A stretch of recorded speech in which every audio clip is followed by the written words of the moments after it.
In today's video, we get news that Deontay Wilder is open to a 2-fight deal with Francis Ngannou, Joe Rogan gets replaced by Paul Felder for UFC 289, Chris Curtis confronts Twitter troll, Jorge Masvidal and Jake Paul squash their beef, Marlon Moraes retires from MMA following 7th KO loss in a row, Henry Cejudo believes the UFC might skip Chandler as McGregor's next fight, and Robert Whittaker provides a camp update for the Dricus Du Plessis fight.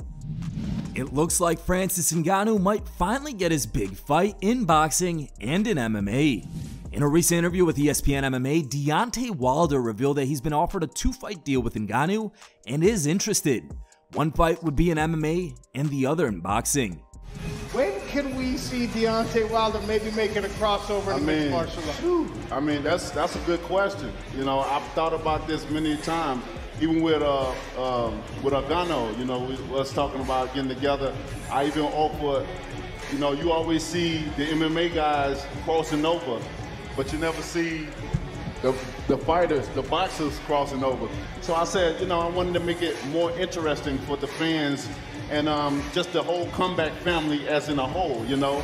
I said, well, how about you come to my backyard and after we handle business, I can come to yours and cross over. And I really meant it, you know, so things are still up in the air, but, you know, I have seen myself on this side of the field. You know, people will be very impressed of what I can do. Wilder also mentioned that he's been training MMA and that people would be very impressed with what he could do in the cage. Most definitely. I've mixed up with them many times before, and they've all been impressed because all my life it's like I've always had a small frame, but I'm always that big surprise. Like we didn't think he was this strong or he can do such things. And you know, even tugging with the big heavyweight guys, you know, they never seen.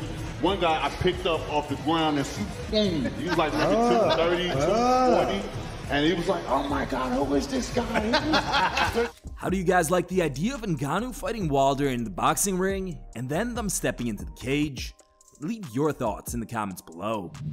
This Saturday's UFC 289 event in Vancouver, Canada will feature a change in commentary, as longtime color commentator Joe Rogan will not be in attendance. According to a report by MMA Fighting, Rogan will be replaced by Paul Felder. As of yet, there is no clear reason as to why Rogan will not be commentating at the event. UFC middleweight Chris Curtis runs into one of his Twitter trolls ahead of UFC 289. All right, check it out. So it's one of those rare few times in life where you meet one of your Twitter trolls. This guy, what's your name? What's your handle? What's the handle? What's your handle? We're gonna make you famous. There we go. We're zoom in. All right. So I'm not even sure what he said, but I feel like blocked him for something dumb for sure. And I told him, stop saying dumb shit and I won't block you. But what do you have to say for yourself, Twitter troll? You know, it's kind of a fun atmosphere sometimes. We are who we are. I'm a troll. I was a person. It's fine. So it's very rare you get to meet when people troll you. So you know what? It's all time. Jorge Masvidal and Jake Paul have squashed their beef.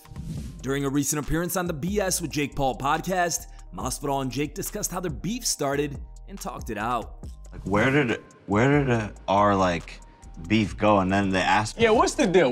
You guys have this beef? Not really like beef. I think you started to feel some way after I said things about Woodley beating you, you know? And maybe I shouldn't have said this and that, like my boy's gonna knock you out, but that's my boy. I've known Woodley my whole life, so obviously I'm cheering for my dog hard, you know? And I think from there, things got like a little weird and then just weirder, you know? What did you say in response to that? I don't even remember exactly what happened or what was said, but I think at some point there was an opportunity for us to actually potentially box. And I think it made sense from a business standpoint to try and make it happen. If I'm being honest with you, the conversations I've had with the UFC to let you know, they've never wanted to let me go do boxing. You know? Yeah. And they've shut down things like that of that nature. So I don't think you know how far away we really were from doing something.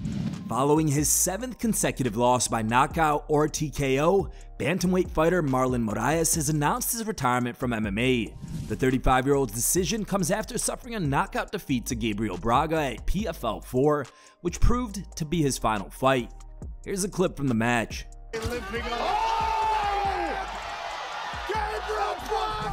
Marlon Moares' career in MMA spanned 36 fights, with his final record standing at 23 wins and 13 losses. His most notable victories include wins over Rafael Assunção, Jose Aldo, Jimmy Rivera, and current UFC bantamweight champion Aljamain Sterling.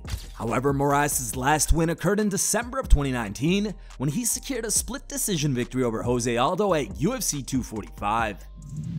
Former UFC champion Henry Cejudo has expressed skepticism about the potential matchup between Michael Chandler and Conor McGregor, suggesting that the UFC may opt to skip over Chandler for McGregor's next fight.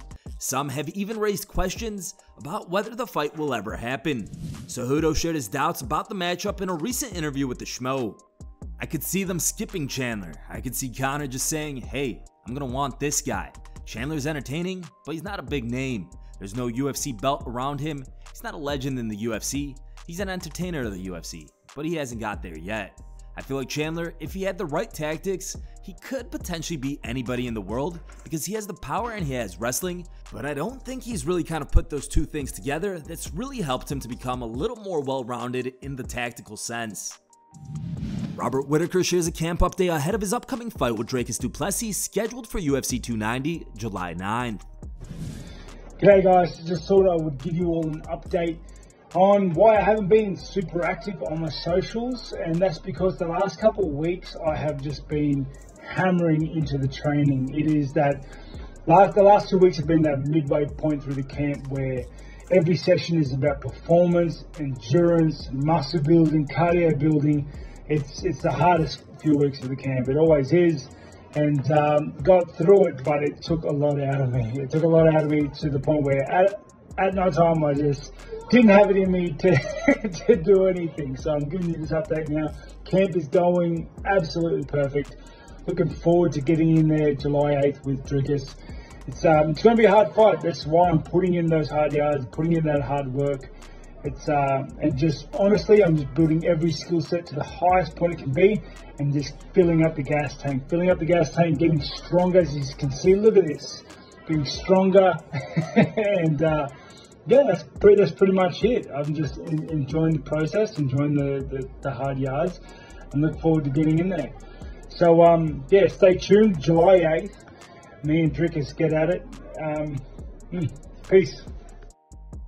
Here are the top 3 funniest memes we found on the internet today. Third place was found over Reddit and was posted by a user named Bombinggasser. Our second place meme was found over Instagram and was posted by a user named BeaverSmashTV. And our top picked meme of the day was found over Reddit and was posted by a user named 7Constanza.